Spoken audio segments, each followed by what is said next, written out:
Assalamualaikum warahmatullahi wabarakatuh.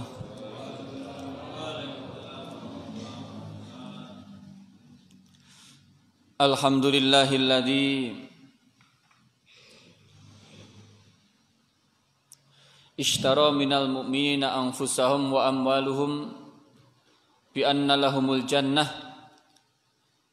wa ashhadu an la ilaha illallah wahdahu la syarika lah syahadatan biha an-nufusu min tuma'ninah wa hiya liqailiha minan nari jannah wa asyhadu anna sayyidana Muhammadan abduhu wa rasuluh afdalu man rafa'al farda was sunnah wa syarra'a al ma'rufu was sunnah wa sarrafa fi ta'ah wa sarrafa fi ta'ati rabbih umrahu was sunnah.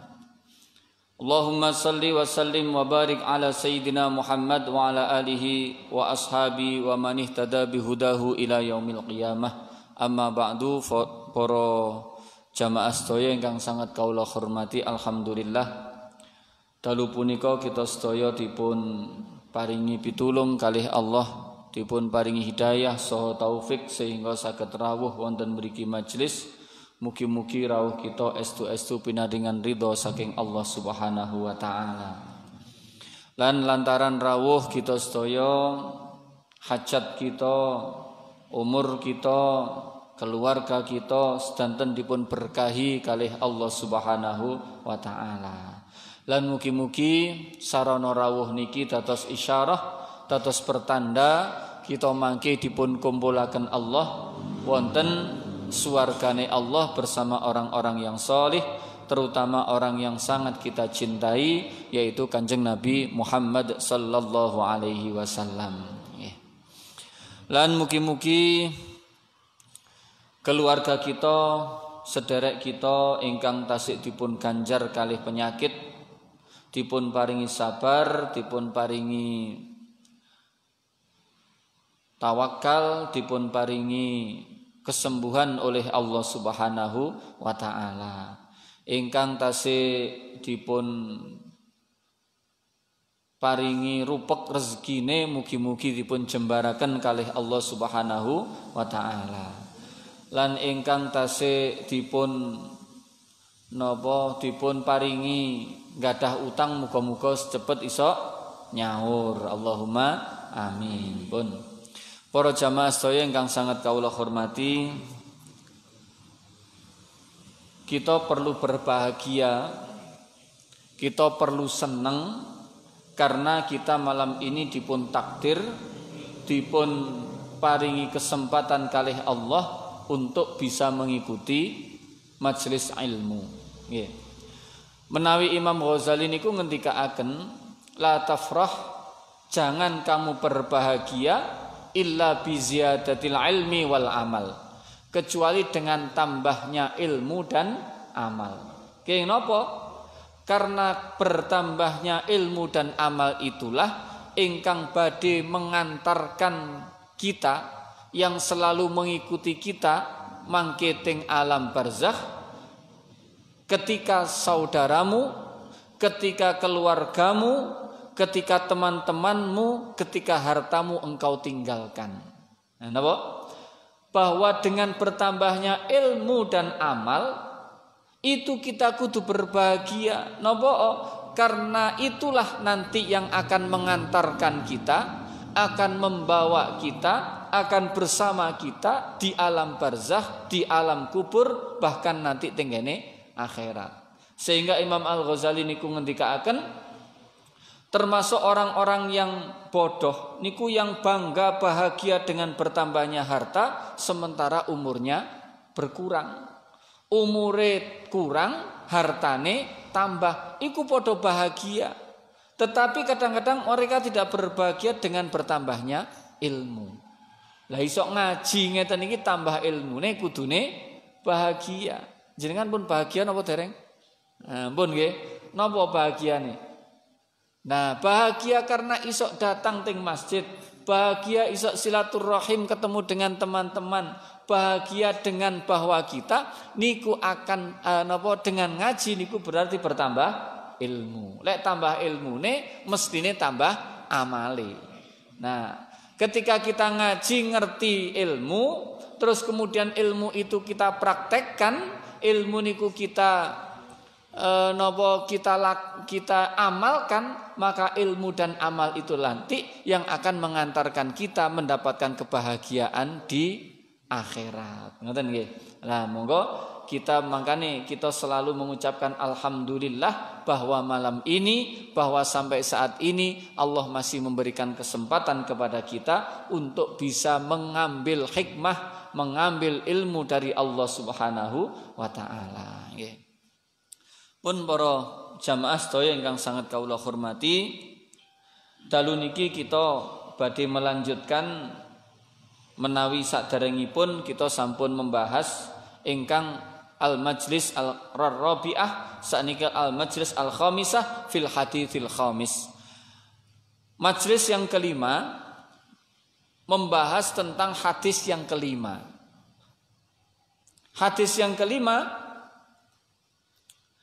an ummil mu'minina Ummu Abdillah Aisyah radhiyallahu anha diceritakan, diriwayatkan dari Ummul Mukminin Ummu Abdillah.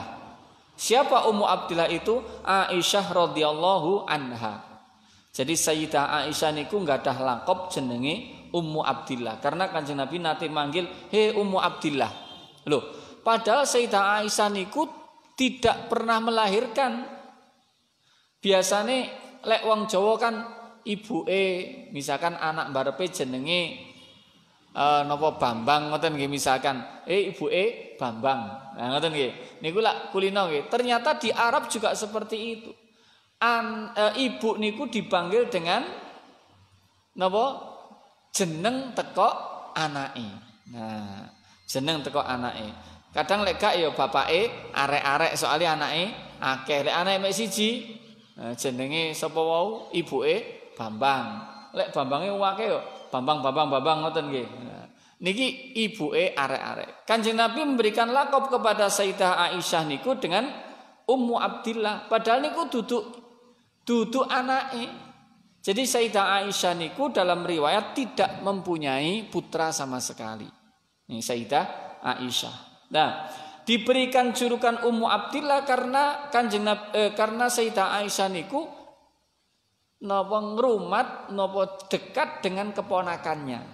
Nah, keponakan niku jenenge Abdullah bin Zubair. Abdullah bin Zubair niku ponakane dekat dengan Aisyah, karena saking dekatnya niku Kanjeng Nabi biasanya menyebut Sayyidah Aisyah niku dengan Ummu Abdillah.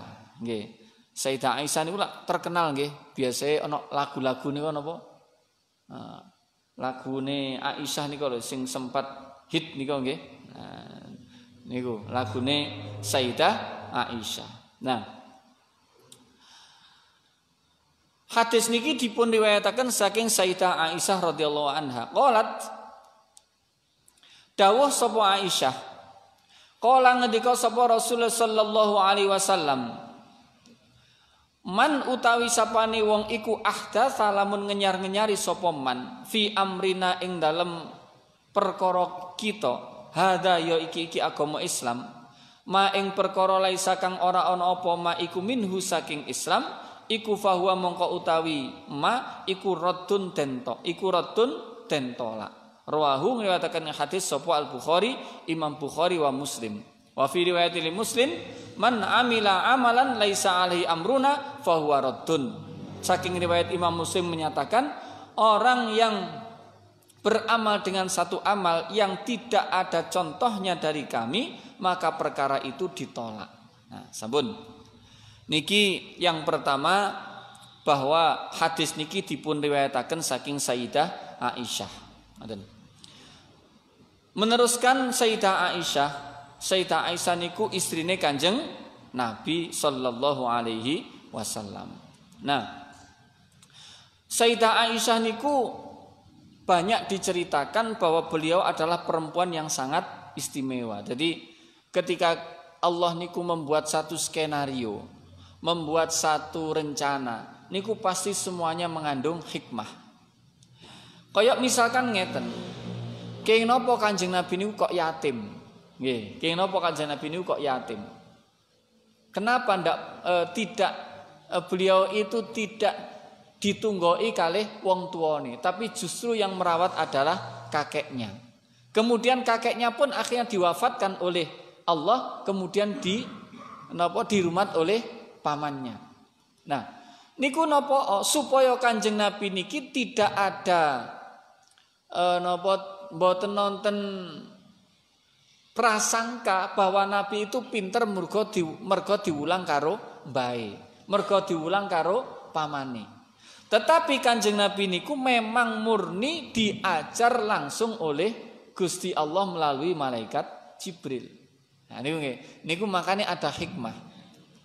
Lah kemudian Sayyidah Aisyah niku yang menikahkan langsung dengan Kanjeng Nabi itu bukan karepe dhewe. Lek awake dhewe saya rabi karepe dhewe ya, seneng-seneng langsung dilamar, langsung dirabi.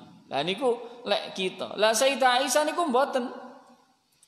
Dadi ngeten, Sayyidah Aisyah niku sampun dipun sanjangi. Jadi Jibril niku datang kepada Nabi membawa surat.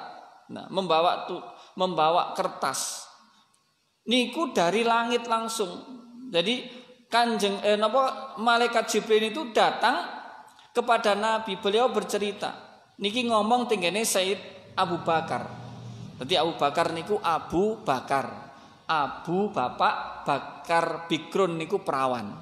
Jadi Abu Bakar niku julukan kangge bapake perawan. Sapa perawane? Sayyidah Aisyah. Lah, sahabatnya Kanjeng Nabi yang sepuh niku Abu Bakar niki bapake Aisyah. Nah, iki jenenge Abu Bakar. Jenengan duwe anak perawan diceluk Abu Bakar ya kenek. Abu Bakar apa bapake perawan. Lah perawane wis rabi, apa pancet Abu Bakar wis kadung diceluk Abu Bakar, masih sampai emben masih anake wis duwe anak 5 panggah bapake kadung keceluk jenenge Abu Bakar. Nah, dadi ngeten. Suatu saat Kanjeng Nabi niku setelah didatangi Jibril, kemudian Kanjeng Nabi niku matur tengene Abu Bakar. Nah, sak sampunipun matur bahwa aku iki ditekani karo Jibril, disuruh untuk melamar anakmu. Nah, anakmu arep dirabekno karo aku. Nah, terus nggih Nabi ngeten iki tetep matur tengene bapake. Dadi lek wong lamar niku nang ngene bapake. Wonten sing lamar gak nang bapake? Wong lamar kok nang areke langsung, awakmu tak lamar ya, keliru. Napa? Karena yang kita melamar itu kepada pemiliknya, bukan kepada barangnya. Lek awake dhewe tuku sepeda motor mongko Tor, sepeda motor awakmu tak tuku ya, ora mboten nggih. Tapi ning gene sing duwe. Lah anak itu hakikatnya adalah milik orang tua. Hak miliknya adalah orang tua. Lek ngelamar ya nang ngene bapak. Makane biasa Mas sing serius awakmu nemoni bapak ya. Wah, wedi aku lek nemoni bapak. Oh, mboten. Lek encen serius ya nglamare nang ngene bapak. Nah, Kanjeng Nabi niku nggih ngoten teng ngene Abu Bakar. Lah. Terus ketika diomongi ngoten, langsung Abu Bakar jawab, "Ya Rasulullah, innaha shaghirah." Kanjeng Nabi, anak kula niku sik cilik. Nah, sik cilik. La tasluhu laka, mboten pantes kangge panjenengan. Lah jenengan niku Kanjeng Nabi. Lah kok arep ngerabi anak kula mboten pantes. Walakin ana ursiluha ilaika fa in kana tasluhu laka, dan saya akan memberikan kepada panjenengan kalau memang niki pantes kangge panjenengan. Nggih, Kanjeng Nabi niku duka pun semerep duka dereng nek teng ngene riwayat teng mriki niki. Nah, terus akhirnya lek panci panjenengan niku ngersakaken dan ini memang dikehendaki oleh Allah, fahiya as-sa'adatu al-kamilah. Ini adalah menjadi perempuan yang sangat beruntung, yang sempurna. Wis untung nemen lek saged kalih panjenengan. Ngoten nggih. Di Kanjeng Nabi niku sinten mawon sing ndelok niku mesti seneng kali Kanjeng Nabi, karena memang lek dawuhe teng ngene hadis niku bahwa Kanjeng Nabi niku gantenge niku separone donya. Dadi Kanjeng Nabi niku enggak ada haibah, enggak ada wibawa, enggak ada ganteng niku separone donya. Jadi misalkan ganteng iku 100%, sing 50% dikekne Kanjeng Nabi. Lah sing seprapate, sing 25% niku dikekno Nabi Yusuf. Nah, cuma Kanjeng Nabi itu dipun paringi hijab, dipun paringi tutup sehingga orang niku tidak napa mboten tutupe niku double-double mboten mek setunggal. Sehingga mboten langsung tiang niku melihat Kanjeng Nabi niku hanya dari ketampanannya niku. Lah Nabi Yusuf niku dibuka siji kegantengannya. Jadi hijabnya dibuka. Niku mawon wong ngunceki napa ngiris tangane pun mboten krasa. Mergo ndelok gantenge Nabi Yusuf. Jenengan ganteng ngoten niku masih napa jenenge disuntik ya panggah lara. Niki diiris tangane niku mboten krasa. Nggih, napa mergo saking nikmate ndelok wong ganteng. Nah niku. Bu jenengan nek ndelok bapake ngoten krasa lara mboten lek di napa nggih lek di jewit ngoten krasa lara mboten nggih. Lek mboten krasa lara berarti bapake ganteng. Ngoten lek sik krasa lara berarti bapake durung ganteng nggih. Lah niku artine ngeten bahwa ketika Nabi itu begitu sempurnanya niku ditutupi kalih Gusti Allah. Lah termasuk makanya ketika orang itu banyak orang itu meninggal tapi dia tidak merasakan sakit. Nah, nanti ngeten. Singen niku wonten ulama sing pengen eruh. Napa ose sakit niku napa padahal mati itu adalah sakit. Semua riwayat menyatakan bahwa mati itu adalah perkara yang pelik, perkara yang berat, perkara yang menyakitkan. Karena napa? Tiang mati niku lak ngeten. Wong niku lek ditubles dom nul niku lak sakit nggih. Sakit. Niku sakitnya niku kenapa? Karena kena nyawa. Nah, kena nyawa. Lah sementara menawi pohon niku ditebang niku mboten sakit. Kenapa? Karena tidak punya nyawa. Tapi rasanya ada tapi gak duwe nyawa. Tapi lek manusa niku gak ada nyawa, kewan gak ada nyawa. Sehingga ketika ditubles niku krasa lara. Lah sementara orang itu ketika diambil ruhnya niku seluruh tubuhnya niku dipisahkan antara nyawa dengan jasadnya. Niku pasti sakitnya bukan main. Wong iku mek ditubles sak dom ngoten pun lara. Padahal niki seluruh tubuh niku ditubles bahkan tekok njaba tekok njero. Full seluruh tubuh niku ditarik nyawa dengan napa dengan jasad. Lah, mestinya sakit tapi napa kok wonten orang itu ketika mati dalam keadaan tidak merasa sakit. Kok iso? Lah, akhirnya ditanyakan, lama ndak ada jawaban, akhirnya ada ketika istikharah diberikan jawaban, bukalah surat Yusuf. Nah dibuka di surat Yusuf, di surat Yusuf yang menunjukkan bahwa ada kematian itu tidak merasakan sakit. Nah ternyata tengriku ada di dalam tenggene surat Yusuf niku diceritakan perempuan-perempuan yang bersama Bilqis itu dikasih pisau dikon liwat Nabi Yusuf. Tengriku pergondelok gantengnya Nabi Yusuf sampai ngiris tangane gak kroso. Nah sama ketika orang itu solih, orang itu baik, maka dalam kematiannya itu ditunjukkan surga oleh Allah. Lah diketokno swarga. Diketokno swarga niku mboten krasa wong niku lara niku kaya apa mboten bakal terasa. Kenapa? Wong nate dipun riwayataken, nggih pun dipun critakaken kalih salah seorang masyayikh niku ketika ada orang mek ketok klebate, napa klebate widodari, ketok klambine tok. Ketok klambine widodari tok. Niku mawon delok wong wedok langsung gumoh. Napa? Mergo widodari niku begitu sempurna bagusnya. Jadi ketok wong wedok ketok bojone wis ra gelem, gumoh. Nggih, ketok wong wedok nang donya gumoh. Apa aku iki kok malih ngene? Ketika ditanyakan yaiku mergo ketok klebate niku mek ngimpi ketok klebate widodari. Makane widodari ketok klebate niku wis ketok wong langsung elek kabeh. Nah, makane ketika orang niku diketokne swarga, maka tidak akan terasa sakit apapun yang terjadi pada dirinya. Lah makane muga-muga kita sedaya niki ketika kematian itu ditunjukkan surga oleh Allah Subhanahu wa taala. Nah, lajeng mantun ngoten, faqala ngomong Kanjeng Nabi niku ngendikan tenggene Abu Bakar, inna Jibrila atani bisuratiha ala waraqatin minal jannah. Jadi Jibril itu datang kepada saya dengan membawa kertas dari surga. Ngoten.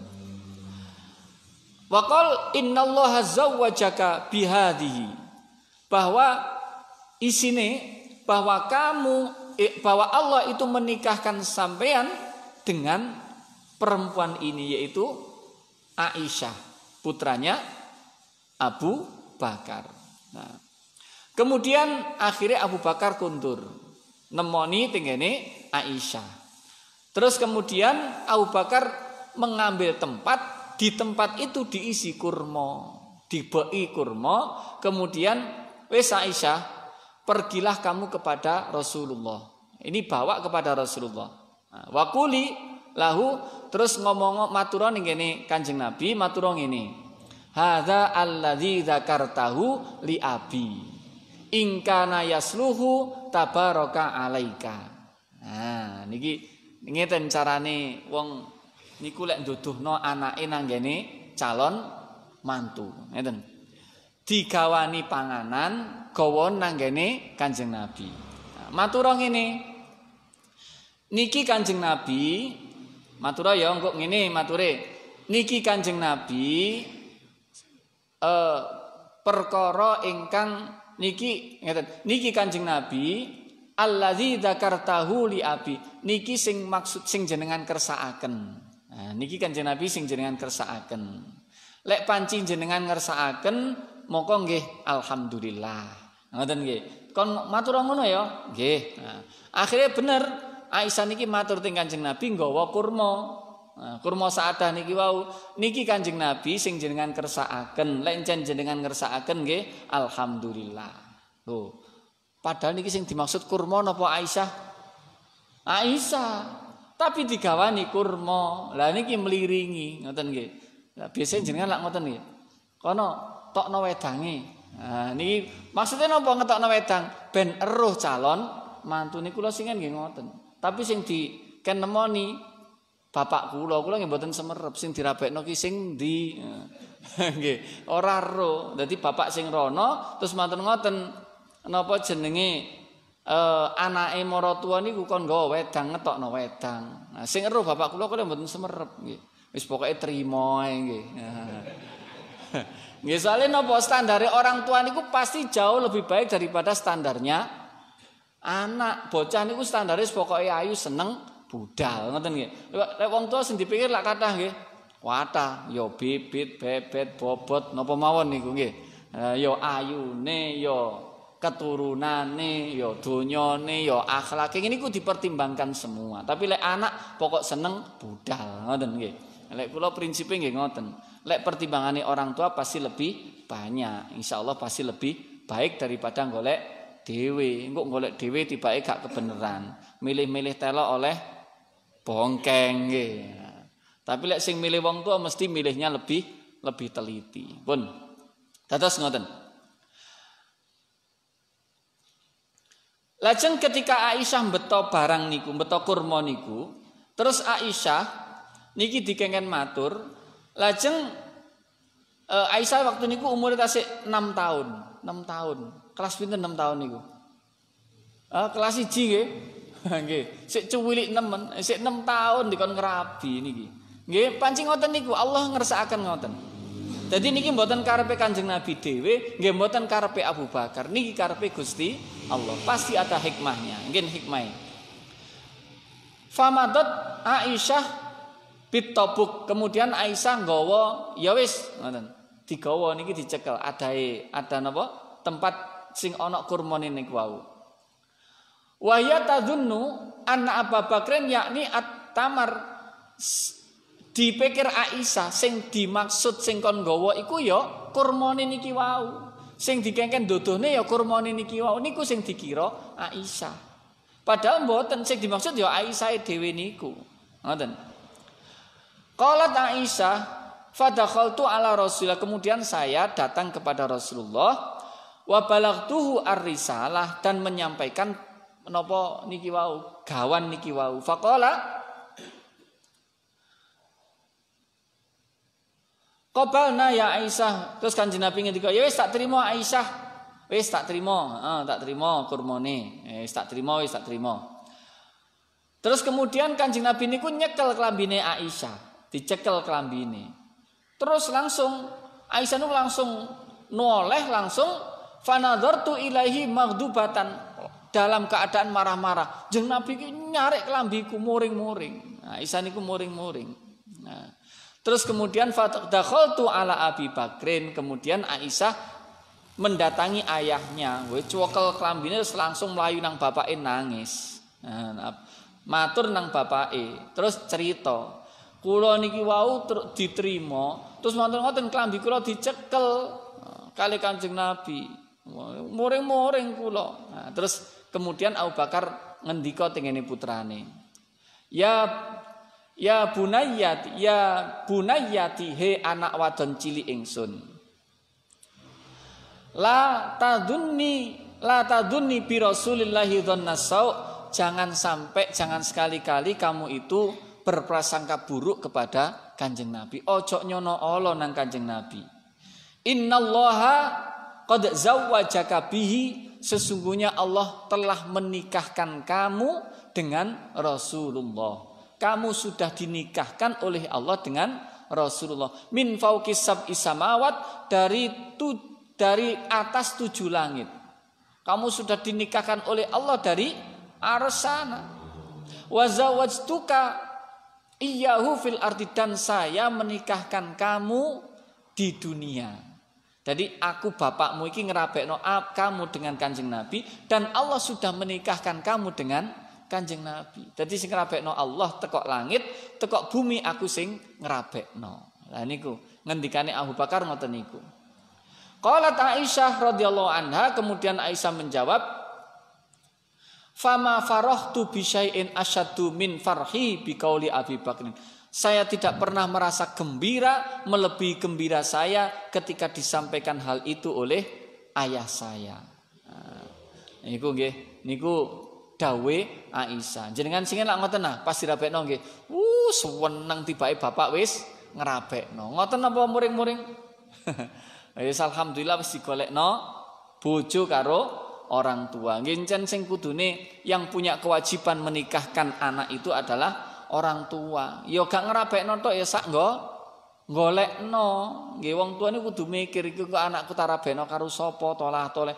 Akhire mergo wong tuane gak oleh-oleh bocahe golek dhewe nggih. Memang napa lek zaman sakniki nggih golek dhewe nggih mboten napa-napa. Yang penting harus dengan cara yang baik nggih. Ora men goncang sono gonceng sini ngoten nggih. Gonceng sono gonceng sini duduk apa-apane. Lah niki perkara ingkang dipun larang. Lek encen karep ya nemoni wong tuane. Nemoni wong tuane kula karep kalih yogane jenengan. Pundi yogane jenengan? Ya takon ngetokno wedang. Ngoten nggih. Takon ngetokno wedang ben roh anakku. Nah niku terus kemudian dijak omong-omongan, ditunggoki wong tuane. Ora diculno wis kono jajakan nang kene blendrang kono. Nah ngoten nggih. Nah mboten ngoten. Lajeng pun sakniki niku Aisyah nggih. Aisyah niku dados hikmahe ngeten. Kenapa kok Kanjeng Nabi itu dinikahkan oleh Allah dengan Aisyah? Ngoten. Bocah sing isik cilik. Nah, tidak dengan perempuan dewasa yang lain.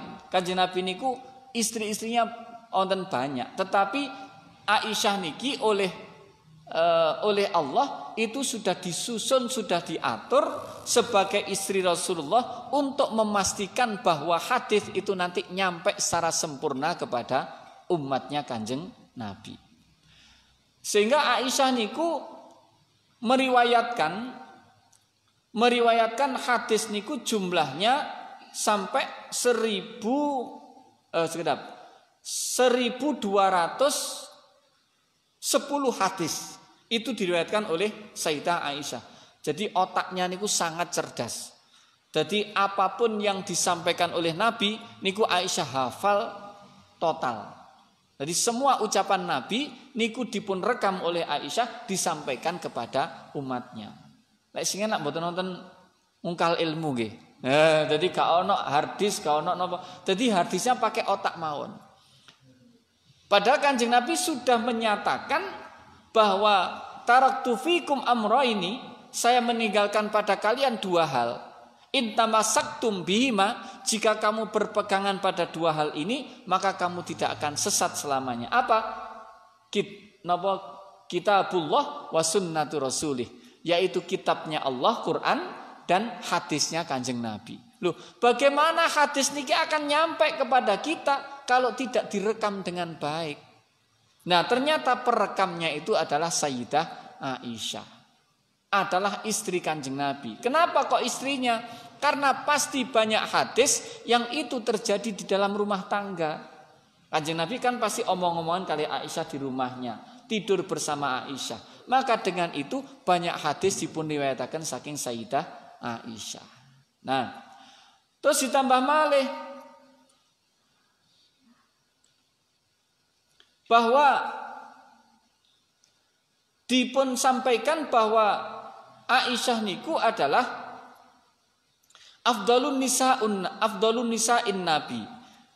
Istri Nabi yang paling afdal itu adalah Sayyidah Aisyah, karena itu tadi meriwayatkan hadis yang paling banyak. Lah, meskipun Aisyah niku akhirnya tidak diberikan putra oleh Allah. Lah, niki nggih wonten hikmahe.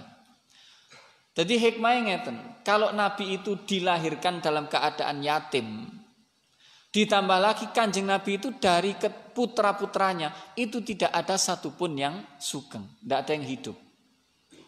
Namun yang hidup sampai dewasa dan melahirkan keturunan hanya Sayyidah Fatimah. Niku putrine Khadijatul Kubra, putrine Sayyidah Khadijah, istri pertama Nabi.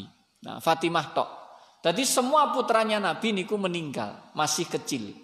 Dan yang melahirkan keturunan sampai sekarang hanya Sayyidah Fatimah. Nah, Sayyidah Fatimah niku diperistri oleh Sayyidina Ali karramallahu wajhah, melahirkan putra-putranya niku diantaranya adalah Sayyid Hasan dan Husain. Nah, terus ketika terjadi pembantaian niku putra-putra Nabi, jadi putrane napa cucu-cucune Nabi niku ambune wangi. Jadi keringete niku mboten koyo keringete awake dhewe. Jadi Kanjeng Nabi niku keringete wangi.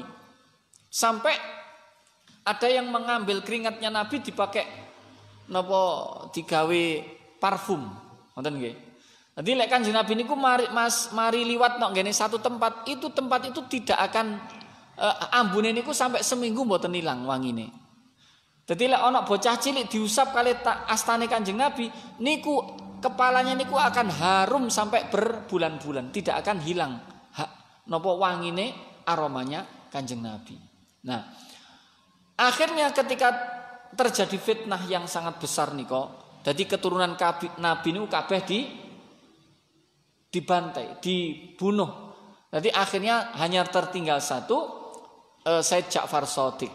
Nah, Said Ja'far Shadiq akhirnya ketika mencium aromanya kok masih wangi, minta kepada Allah, ya Allah, saya dan keturunan jenengan ilangi ambu iki.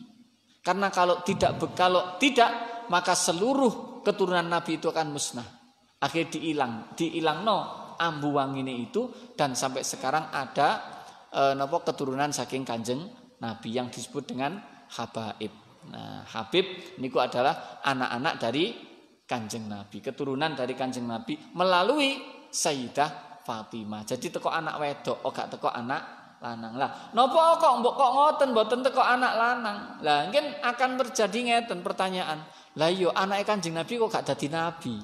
Ngoten nggih. Anake Nabi kok gak dadi nabi? Lah, itu nanti akan jadi pertanyaan.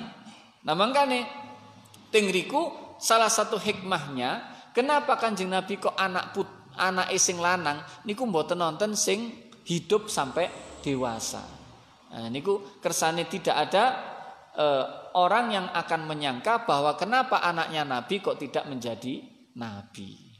Karena Nabi sudah dinas bahwa Nabi adalah Nabi terakhir, tidak akan ada Nabi lagi. Lek ono wong sing ngaku Nabi pasti itu adalah bohong. Nggih, bohong nggih lek ono wong sing ngaku Nabi. Pun para jamaah sedaya ingkang sangat kawula hormati, hadis niki dipun ngendikaaken, hadis niki adalah hadis yang sangat penting. Man ahdatsa fi amrina, orang yang memperbaharui gawe perkara sing anyar di dalam masalah agama kita, syariat kita, nggih, yang itu tidak pernah kami ajarkan sebelumnya. Kami ajarkan sebelumnya. Ma laisa minhu, tidak pernah kita ajarkan sebelumnya, fahuwa raddun, maka perkara itu adalah perkara yang ditolak.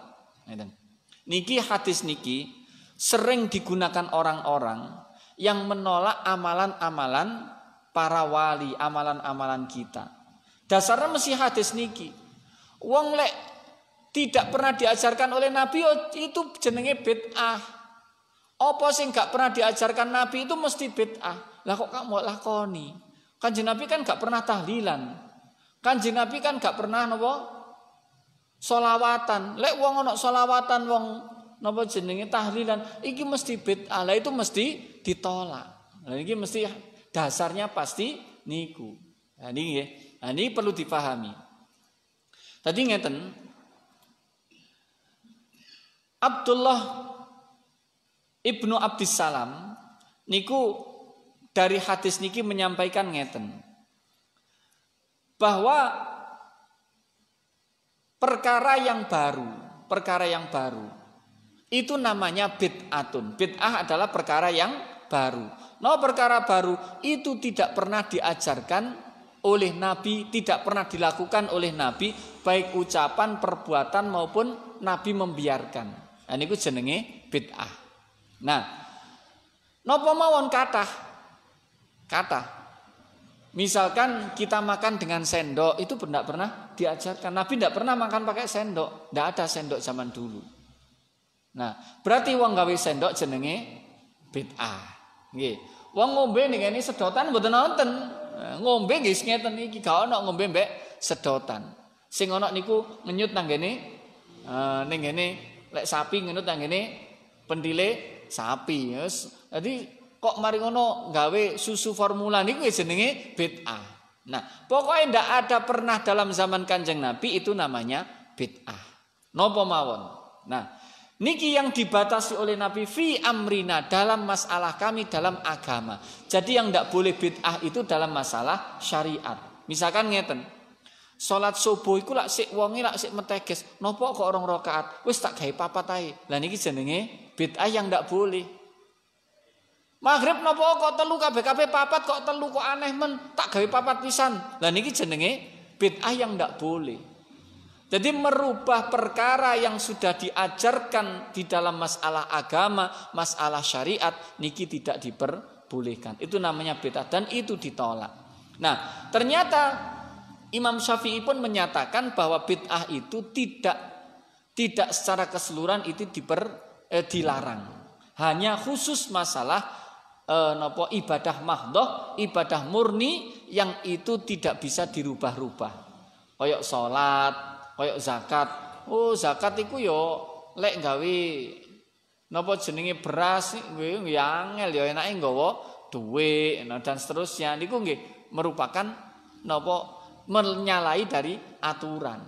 Nah, ngoten-ngoten niku kudu melok aturane para ulama, gak kenek sak karepe dhewe. Nah, ternyata Ibnu Abdissalam niku menyatakan ngeten bahwa bid'ah niku dibagi menjadi 5. Napa mawon? Yang pertama hukumnya wajib. Loh, ternyata bid'ah niku ana sing wajib. Napa bid'ah sing wajib niku? Kata'limin nahwi, koyok mengajarkan ilmu nahwu, ilmu hadis, ilmu fikih. Niku ndak pernah pada zaman Nabi mulang nahwu, mulang tajwid mboten wonten. Zaman Nabi jenenge idgham, ikhfa niku mboten wonten. Mboten wonten. Jadi itu sudah disusun oleh para ahli ilmu tidak pada zaman Nabi, sudah pada zaman tabiin atau tabiin. Wis zaman anyar. Lah mengajarkan ilmu ngoten niku hukumnya wajib. Lah kemudian niku tidak pernah dilaksanakan oleh Nabi, itu namanya juga bid'ah. Tapi niki kudu dilakoni, kudu dilaksanakan. Kenapa? Kalau tidak demikian, maka niku nanti orang tidak akan punya ilmu. Termasuk ngeten, nulis Quran. Quran itu zaman Nabi tidak ditulis dalam bentuk mushaf ngeten. Mboten wonten zaman Nabi. Kemudian pada zaman Sayyidina Umar niku mulai ditulis dan dibukukan secara masif, secara banyak niku pada zaman Sayyidina Utsman. Maka tulisan Quran yang ada ini namanya Rasm Utsmani. Napa Rasm Utsmani niku? Tulisan yang ada sejak pada zaman Sayyidina Utsman. Nah, tulisannya model ngoten niku. Nggih, cuma pada zaman itu belum ada titik, gorong ana harokat. Nah, mungkin kapan-kapan nek misalkan jenengan ningali ya apa Quran sing asli pada zaman Sayyidina Utsman niku gak iso maca awake dhewe. Lah kemudian oleh para ulama mergo saking sayangnya kepada umat ben gak keliru dikai titik, dikai harokat supaya napa? Supaya gampang. Sebab ngeten. Titik niku ternyata penting, harokat niku ternyata penting. Nah, kapan niku wonten sing maca wasari'u ila maghfiratin mir rabbikum. Kan ngoten nggih tulisannya kan ngoten. Wasari'u ila maghfiratin. Teng riku macane wasari'u illa maghfiratin. Ana tasdite padahal mesine ila maghfiratin gak ana tasdite. Tapi macane wasari'u illa maghfiratin mir rabbikum.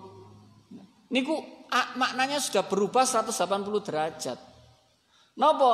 Wasari'u bersegeralah ila maghfiratin untuk mendapatkan ampunan Tuhanmu. Tapi lek macane wasari'u illa maghfiratin mari dadi ngene, bersegeralah kamu kecuali untuk mencari ampunan dari Tuhanmu. Berarti napa? Ojo golek ampunan Tuhanmu. Lah berubah banget nggih. Makane kudu belajar maca. Nah, belajar maca niku penting. Nggih lek keliru ngoten niku. Nah, titik niku juga nggih penting. Sing niku wonten orang niku maca napa jenenge? Maca buku kedokteran. Nah. Teng riku tulisane carilah, jadi untuk penyakit ini carilah habbatun. Jadi sejenis biji di jurang ini. Nah, jenisnya. Dingene alas kono lho, ana wiji jenenge wiji iki, golek iku. Lah, teng riku titike niku dobel. Mesine habbatin teng riku hayatin.